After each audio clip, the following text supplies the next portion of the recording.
Hey everyone, so I'm just going to go over some thoughts on and updates regarding what's going to be going on with Darknet moving forward. Darknet is a special thing that's actually part of it's just its own application on on Steam. It's a hidden application that requires you to have a key in order to be able to get in. It has a single server that runs 24/7 that I could probably just jump right into right now. If you just play it, it'll be in regular desktop mode. And what it does is there's been a lot of updates to this, and I could probably go over everything hopefully in a short video. So this video is going to talk about like what I did with the Steam name. Now, this is an important distinction that needed to be made, is that my goal with the Darknet has always been to find the dirtiest duct tape method in order for us to be able to run events outside of VRChat, right? Okay, so I have been going through the slings and arrows of the complexity and all that kind of crap and everything like that to just sort of make a template that is something that other people will eventually be able to take a look at and do it themselves and not have to go through all of the, navigate the minefield that is just random development and stuff like that. Because there are no rails when you're working with your own thing outside of VRChat. You have no rails, whereas you might be very used to having, being in an environment where you could do anything that you want. Um, Not here. So one of the first most duct tape awesome thing that I have discovered. I feel like I've discovered it, and it's like, shut up, Castle. You didn't discover Steamworks and SDK, but like I discovered the Steamworks SDK. You literally, it's so simple. Outside of just like a couple of things here and there, and it gives you the functionality for friends lists, logins, and it doesn't even require you to have login credentials. It literally just it knows my name, not because I typed my name in. This field is actually not interactable. I can It just knows who I am because I'm running Steam in the background because I had to get into Steam in order to play the game in the first place. Now I understand there's a lot of people who are going to criticize that and be like, "Well, don't you want to have your own client list someday?" And I'm like, that's not the goal here. The goal here is the equivalent of finding a really cool spot underneath a bridge out in the middle of some fucking weird like deserted city area or something like that and throwing a fucking rave there, right? It's not about, you know, building a big like thing. It's more like well, it's the dark net. So we want to run an event here. We this is how we can do it. Anyway, I'm getting a little bit too into the middle of that. So when I log in, right, and hopefully nothing explodes because of the video, we should be in a pretty good spot with this. I'm gonna go ahead and turn the volume all the way down, and it is entirely possible that somebody might show up while I'm here. Now, for a little while there, I was working on personal camera and things like that, right? So I've kind of really sort of shifted my priorities when it comes to this in a lot of ways.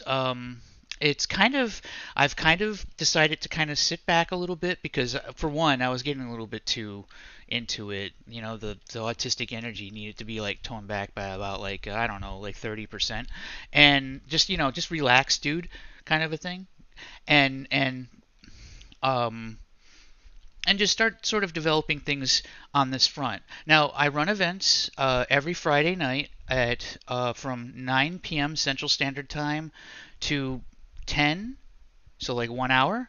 It's like a 1 hour event, maybe 2 hours, and I still haven't booked any DJs for the next one. But what my plans currently are right now is to solve an issue that I did not expect that I was going to run into, and that is Steam is very slow to update your game. What does that mean? Well, it means that I need to be more nimble in terms of what is going on inside of the world in terms of the overall scripting. I need to provide I need to provide myself with methods that allow me to update the world without updating the game. Now, the game Darknet is currently set up right now so that it properly utilizes world asset bundles and has been very well developed on that front. Like it's amazing. It's really amazing for what it currently is right now. So I need to sort of set up like a mini scripting system. And I have a lot of experience with things like, the old like Kismet, not blueprints, because I don't want to go as far as blueprints. What I want to do is I want to try to put together, and I may actually start working on this as soon as tonight, just nodes that are very much reminiscent of like old id Tech type stuff from way back in the day, like trigger relays, multi-managers, source engine type stuff, right? And kind of have those, and then have like a a function mover, and like just like simple little prefabs that can communicate back and forth with each other and do all those kinds of things. Now, to properly explain why this is a thing, if something goes wrong with the level, that's a showstopper for the event for the night. I'm not kidding. And I can't tell you how many times in the past it has saved my ass to be able to hotfix the world, right before the show. I can't tell you how many times. I need to create an environment that is similar to VR chat in that respect. So I have to shift the I have to shift from the idea of just re-uploading the entire game every time I need a change with the world, and shift to uploading just the world itself, and then everybody rejoins, right? Which is more similar to VR chat, right? And that's the idea here. So I'm going to go ahead and kind of start going in that direction a little bit more.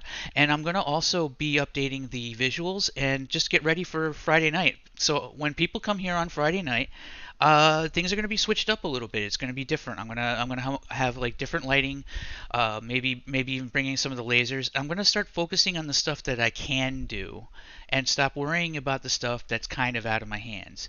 Now, in terms of like things like, when we're going to get perfect full body IK, and when are we going to get like all this, like, these like things like personal camera and everything like that, at the moment there's an infrastructure problem regarding basis that needs to be solved before I can, well, work on things that might require that kind of an infrastructure in the first place.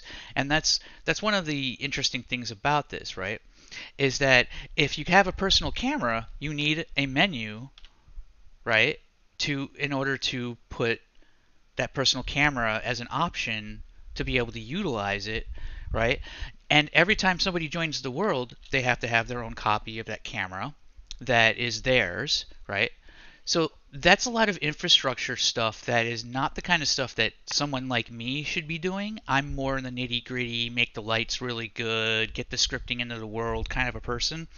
I'm a very duct tape type person. I will slap some stuff together with some, and make it work in a short amount of time, and get everything in as well as possible. And oh my god, I'm like stuttering right now. It's difficult to talk when you're recording. As soon as you hit record, you forget what you're saying. But like you get what I'm saying. I imagine that I'm probably not completely off the chart right now in terms of making any sense at all. I really hate when I can't speak on camera, or when I'm recording. But either way, so there's one other thing that I'm looking at this week, and I'm going to be taking a pretty tough look at this, is a thing called YouTube DLP. Now you're probably wondering what YouTube DLP is. YouTube DLP is quite literally the ability, is an application that is, I guess it's like another executable that is with the game. And I go to people, I'm like, what is that? Like, you're just packaging another executable with the game? Doesn't that seem a little weird, right? And they're like, yeah, believe it or not, even VR chat has to do it. And I'm thinking to myself, really? Even VR chat has to do it? Like, yeah, this is something that everyone has to do in order for us to be able to play videos inside of an application within Unity. And I guess it's also true for Unreal. So like I'd be able to actually have like a functioning, video player if I was to somehow get really good at YouTube DLP implementation. We can watch, Twitch links and uh, and whatever else, very easily, within this environment. And I think that that's actually a really big deal, because if I can make it so that we can watch Twitch links, then, I might be able to bring a stream host into the darknet at some point, right? Now we're probably talking a couple of months out, but that's about where we're standing, right? YouTube DLP is definitely something that is absolutely on my radar right now, and it is something that I can handle completely on my own. However, I it's complicated. There's just weird shit. Working on the darknet is hard mode compared to the stuff that I do. Like, I go back to VR chat and I feel like it's easy mode now. Like, that's nothing. The shit over here, this stuff is way more complicated, and you can make way more just bad decisions. So with that said, that's kind of where I am right now, and I'm gonna try to hype up the event, and hopefully I can get you guys to start coming back and everything like that. Give it another chance. Just an hour, man. Just come over 1 hour. We check things out. We get to see it. We get to see it in action. Maybe on a really good night, we can put 160 people in this club. We might be 160 people with really weird body IK and or default avatars, but we can get 160 people in this, because the server that I just got set up, Dooley helped me. It is stable as hell. Like, the other server that I had was having all kinds of issues and was giving me like self-doubt. I was like, it was booting me out for no reason and everything like that. No, this server has been butter the entire time, and it's not even really that bad. And like, everything's, well, it's fantastic actually.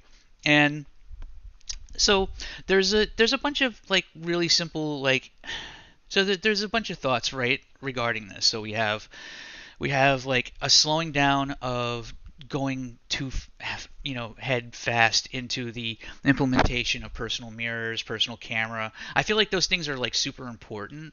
However, I think Dooley has it covered. I think what Dooley is going to do is he's going to implement something that's going to make it so that those kinds of things can be implemented without me going through with my duct tape and bubblegum mentality, and kind of trudging down the entire project, right? Like, so, I mean, I can do it. I already did program like a personal mirror, and it works pretty well. But let's wait for the infrastructure that actually allows for this kind of stuff to come into place. And if it starts taking too long, well, then I will apply the duct tape, and I will just go ahead and do it myself. But that's one of the things that's really interesting about this project. I feel like if we let this project cook for another 6 months, it's going to be way better. Like, it's not even going to be this nearly the same thing. So let's just have a little bit of fun. Let's have some events starting at 9 p.m. Friday, every day, every Friday, every Friday, 9 p.m. CST. Come on and join in and check out what could be a really interesting aspect of the entire social VR scene, and we can all go back to VR chat and enjoy our personal mirrors and personal cameras and everything like that shortly after.